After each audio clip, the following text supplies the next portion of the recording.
लाभदायक होती है। महाराज जी, एक कोई संशय ना रह जाए इसलिए पूछ रहे हाँ हैं महाराज जी। जैसे अभी हम कभी गिरिराज जी आदि जाते हैं, क्योंकि कुछ संत जन है एक एक दो दो परिक्रमा करते हैं, उनके पैरों के नीचे तो जी। सॉक्स आदि डाल लेते हैं, हाँ, तो वो सॉक्स क्या आदि है कि वो दो दो तीन तीन जो परिक्रमा करते हैं वो जूता नहीं पहनते, वो कपड़े की पट्टी बांधते हैं, क्योंकि घाव हो जाते हैं। तो उस घाव की स्थिति में भी उनको अपने नियम पूरे करने हैं, तो वो कपड़े की पट्टी बांध ले या ऊन के कपड़े का ऐसा उनका उद्देश्य जूता पहनना नहीं है। उनका उद्देश्य कि हमें गिरिराज जी की प्रदक्षिणा देनी है, पर अब पैरों में घाव हो गया।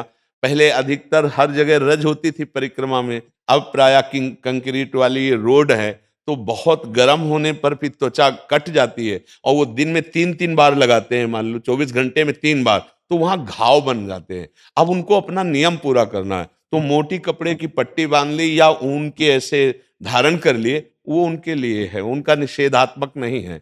हम खास बात उनके लिए जो कभी कभी कर रहे हैं, तो वो नंगे, वो कोई जूता नहीं पहनते। महाराज जी, इसमें एक क्वेश्चन, आपने हाँ बोला जूते नहीं डालने, तो जी क्या जैसे अभी सर्दी आती है, जी। जनसाधारण आदि सॉक्स डाल के डाल कर सकते हैं? नहीं नहीं, मोजा और जूता दोनों पादुका के अंतर्गत ही आते हैं। हम जब श्री जी के सामने निषेध किए हैं कि नहीं, तो आराधना के लिए मोजा नहीं। अब जैसे वही मोजा पहनकर लघु शंका की है आपने, वही मोजा पहन करके आप अन्यत्र भी, अब वही मोजा पहनकर ठाकुर जी के सामने, मुझे तो अच्छा नहीं लगेगा।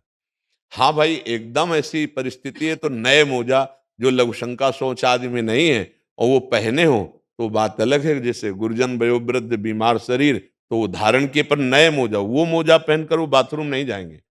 हाँ, अगर कोई ऐसी परिस्थिति है तो ऐसा नए मोजा पहन करके फिर ऐसा कर सकते हैं। पर हमें लगता है कि अगर शरीर काम कर रहा हो, रोगी ना हो, तो कष्ट पूर्वक गिरिराज जी या वृंदावन की परिक्रमा लगानी चाहिए, जिसमें नंगे पैर हो तो और अच्छा है। जैसे बिहारी जी राधा वल्लभ जी के दर्शन के लिए है, तो हमें तो नहीं लगता कि कोई श्रद्धावान उनके सामने वही मोजा पहन कर जाएगा जो बाथरूम में, जो शौच आदि या जो अन्यत्र पहने जाते हैं। वहां तो नंगे पैर जाना चाहिए, डेहरी के बाहर उतार दो और फिर लौट कर आकर उनको पहन लो।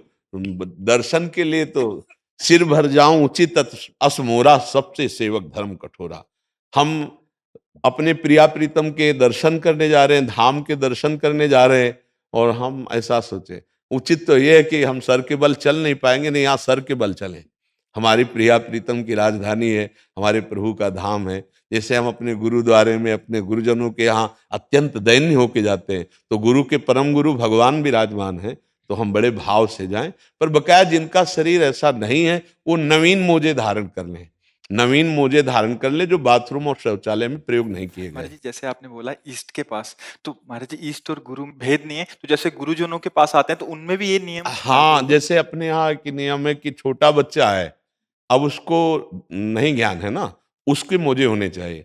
दूसरा बीमार और वृद्ध है, उसके नहीं उतराने हैं, क्योंकि उसका शरीर बहुत कमजोर है, और इतनी देर में वो ठंड में युक्त हो जाएगा तो पीड़ा पहुंच जाएगी। लेकिन जवान है तो बिलकदाब पहन करके नहीं आना, आप नंगे पैर आइए और आप कष्ट सहिए। ये प्रणाली पवित्र होने के लिए। अब जैसे वृद्ध मूर्ति है, अब उसको आप कह दो कि मोजा उतार दो, तो ठंडी लग सकती है, नीचे से उनको जुकाम हो सकता है, लेकिन जवान आदमी सह सकता है। जवान आदमी को तप करने का अवसर है, तो इसलिए हमने दो को छूट दी है, एक छोटा बच्चा और एक वयोवृद्ध रोगी शरीर। अन्यथा सब मोजा रहित होकर के ही श्री जी के दर्शन करें या गुरु जी के दर्शन करें या परिक्रमा लगाएं।